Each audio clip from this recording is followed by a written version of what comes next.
karena kita belajar akhir zaman ya. Jadi nanti kita akan belajar siapa itu Antikristus, seperti apa dia. Tetapi untuk mengantar ke sana kita perlu coba kita buka dalam Lukas 20 ayat 9 sampai 19 tentang perumpamaan tentang penggarap-penggarap kebun anggur. Nah, ini relatable dengan akhir zaman. Mungkin saya baca ya. Lalu Yesus mengatakan perumpamaan ini kepada orang banyak. Seorang membuka kebun anggur, kemudian ia menyewakannya kepada penggarap-penggarap lalu berangkat ke negeri lain untuk waktu yang agak lama.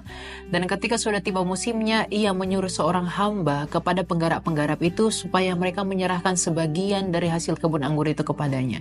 Tetapi penggarap-penggarap itu memukul hamba itu dan menyuruhnya pulang dengan tangan hampa. Sesudah itu ia menyuruh seorang hamba yang lain, tetapi hamba itu juga dipukul dan dipermalukan oleh mereka, lalu disuruh pulang dengan tangan hampa. Selanjutnya ia menyuruh hamba yang ketiga, tetapi orang itu juga dilukai oleh mereka, lalu dilemparkannya keluar kebun itu. Maka kata tuan kebun anggur itu, apakah yang harus kuperbuat? Aku akan menyuruh anakku yang kekasih? Tentu ia mereka segani. Tetapi ketika penggarap-penggarap itu melihat anaknya itu, mereka berunding katanya, ia adalah ahli waris, mari kita bunuh dia, supaya warisan ini menjadi milik kita. Lalu mereka melemparkan dia keluar kebun anggur itu dan membunuhnya. Sekarang apa yang akan dilakukan oleh tuan kebun anggur itu dengan mereka? Ia akan datang dan membinasakan penggarap-penggarap itu dan mempercayakan kebun anggur itu kepada orang-orang lain. Mendengar itu mereka berkata, sekali-kali jangan. Tetapi Yesus memandang mereka dan berkata, jika demikian apakah arti nas ini? Batu yang dibuang oleh tukang-tukang bangunan telah menjadi batu pencuru. Barang siapa jatuh ke atas batu itu, ia akan hancur, dan barang siapa ditimpa batu itu, ia akan remuk. Lalu ahli-ahli Taurat dan imam-imam kepala berusaha menangkap dia, dan pada saat itu juga sebab mereka tahu bahwa mereka lah yang dimaksudkannya dengan perumpamaan itu, tetapi mereka takut kepada orang banyak.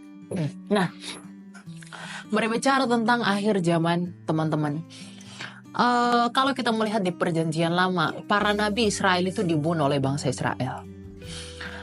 Di zaman perjanjian lama, di zaman ketika Allah itu sudah memberitakan dan mewartakan kepada para nabi bahwa aku akan mendatangkan dan menggenapi janjiku kepada Adam dan Hawa, yaitu Mesias yang akan diberikan. Tetapi orang Israel itu membunuh para nabi dan berusaha membunuh para nabi. Karena Israel itu memilih untuk mengikuti Allah-Allah lain. Ya, misalnya Nabi Elia. Nabi Elia itu mengalami depresi yang luar biasa, sehingga dia pergi bersembunyi dan dia mengalami penderitaan karena dia mau dibunuh oleh bangsa Israel. Nah, penggarap-penggarap di sini itu adalah bangsa Israel. Sedangkan orang yang dikirim, hamba, di situ adalah para nabi. Dan pada akhirnya kita melihat anaknya sendiri yang datang agar dengan harapan anak itu akan dihargai. Nah, di dalam Ibrani 1 dikatakan bahwa kalau dahulu Tuhan berbicara melalui para nabi, tetapi saat ini ia berbicara melalui perantaran anaknya. Dan ketika para nabi itu dibunuh oleh bangsa Israel, dan mereka tidak menerima kehadiran para nabi itu dengan nubuatan yang mereka bawa, maka saatnya Allah kita, Sang Bapa yang Maha Kuasa itu mengutus anaknya yang tak lain adalah firman-Nya sendiri untuk menyatakan siapa dia. Karena Kristus itu dalam Kolose 1 ayat 15 adalah gambaran Sang Bapa yang tak kelihatan itu. Tetapi apa yang diperlakukan bangsa itu kepada anak Allah itu? Mereka membunuhnya. Mereka tidak menerima anak Allah itu. Dan mereka memberontak, mereka mengkhianati, dan mereka menyakitinya. Ya. Dan ketika Tuhan itu nanti datang untuk kedua kali, apa yang akan dia lakukan? Ia akan membunuh para penggarap-penggarap itu yang telah membunuh anak Allah itu. Jadi anak di sana yang dikirim terakhir itu yang sebagai pewaris itu adalah Yesus Kristus sendiri. Dan kebun anggur itu adalah dunia ini. Ketika Allah menciptakan langit bumi baru, ketika Allah menciptakan langit dan bumi, dalam Kejadian 1 ayat 28 dikatakan bahwa bumi ini kita menjadi penguasa atas bumi. beranak cuculah dan penuhilah seluruh bumi, menjadi penguasa. Kita menjadi kurios, menjadi Kyrie atas dunia ini. Tetapi yang merusak kepenguasaan kita itu adalah dosa itu sendiri. Jadi Kristus datang ke dunia ini adalah anak tunggal Allah itu untuk mengembalikan misi yang semula kepada apa yang demikian seharusnya kita ada di tanah ini. Nah, jadi tujuan anak Allah datang ke dunia ini adalah untuk meneruskan pesan-pesan para nabi. Makanya Yesus datang ke dunia ini itu bukan sekedar datang sebagai pembawa pesan, tapi dialah pesan itu sendiri. Makanya kalau dikatakan Musa itu pembawa hukum, tapi Kristus adalah sang hukum. 2 hukum Musa itu di dalam tabut perjanjian, maka Kristus dibawa di dalam kandungan Bunda Maria. Makanya Bunda Maria itu adalah tabut perjanjian baru. Nah, apa hubungannya dengan akhir zaman? Di dunia kita sedang hidup di dalam kerajaan 1000 tahun. Ini banyak pandangan. Ada orang post millennium, pre-millennium, mereka akan berkata, kerajaan 1000 tahun itu nanti. Kerajaan 1000 tahun itu adalah sekarang, di masa gereja. Karena kerajaan 1000 tahun itu adalah sejak kedatangan Mesias sampai kedatangannya yang kedua kali. Dan kita sedang hidup di masa ini. Dan penganiayaan itu belum terjadi. Kenapa? Karena iblis masih ditahan oleh Allah. Belum melakukan penganiayaan. Nanti ketika iblis itu Tuhan longgarkan masa tahanannya, maka itulah masa penganiayaan atau tribulasi. Jadi apa arti dari nas atau perumpamaan ini? Kalau kita sedang saat ini hidup tidak di masa kesusahan besar itu, dan iblis itu masih diikat di dalam kuasa yang ilahi, dan masih ada kuasa yang menahannya, yaitu kasih karunia Allah, maka manfaatkan waktu kita yang sekarang itu untuk berbuah. Sebab Kristus berkata dalam Yohanes, barang siapa yang tidak berbuah, ia akan kutebang dan kubuang ke dalam api. Akulah pokok anggur yang benar, Bapakulah pengusahanya, dan kamulah ranting-rantingnya. Kalau kamu tidak berbuah, kamu akan dibuang. Jadi kebun anggur, yaitu dunia ini, ladang Tuhan itu sudah diberikan kepada kita. Nah, kita di dalam hidup ini, apa yang kita kerjakan? Apakah kita menghasilkan buah-buah yang seturut dan juga selaras dengan apa yang Kristus kehendaki? Makanya Tuhan Yesus berkata dalam Matius 7, bukan setiap orang yang berseru kepadaku, Tuhan, Tuhan, yang akan ke sorga, tapi mereka yang melakukan kehendak Bapakku yang di sorga. Dan 16 dikatakan, sebab dari buahnya lah kamu kenal mereka.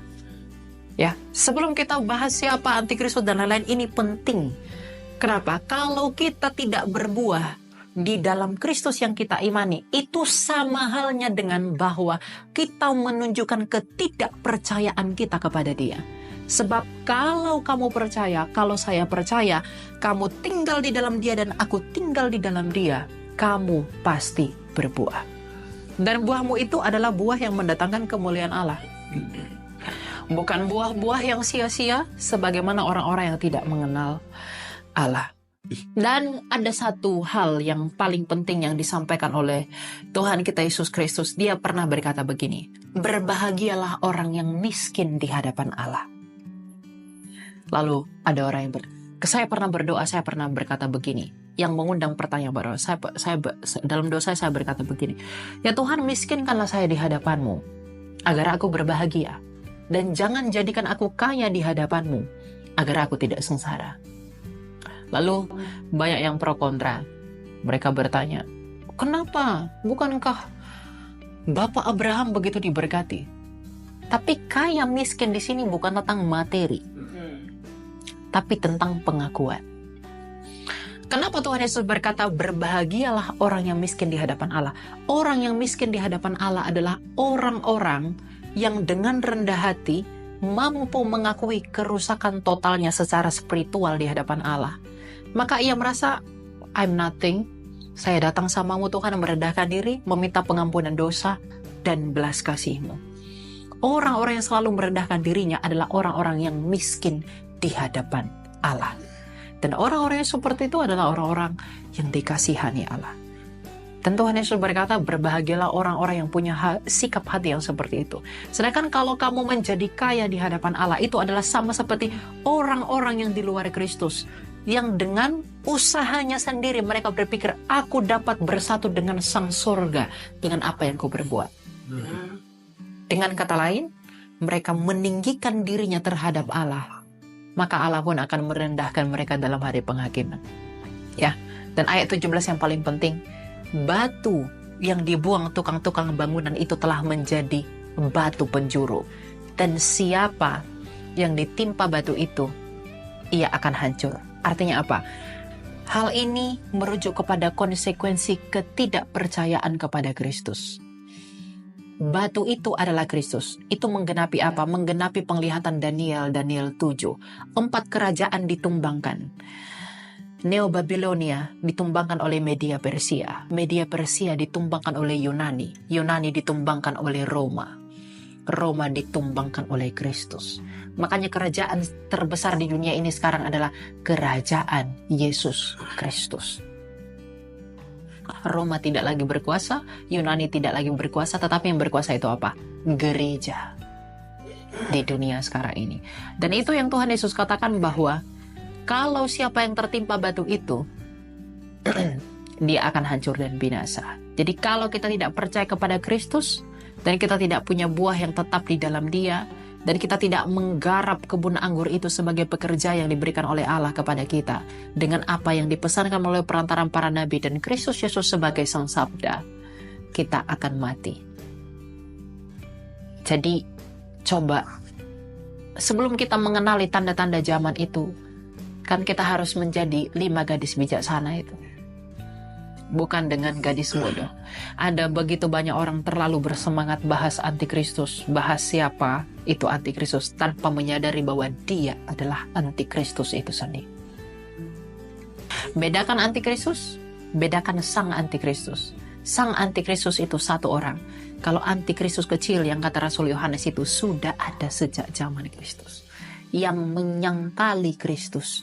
Menyangkalinya bukan hanya dengan mulut, tetapi dengan apa yang dia lakukan.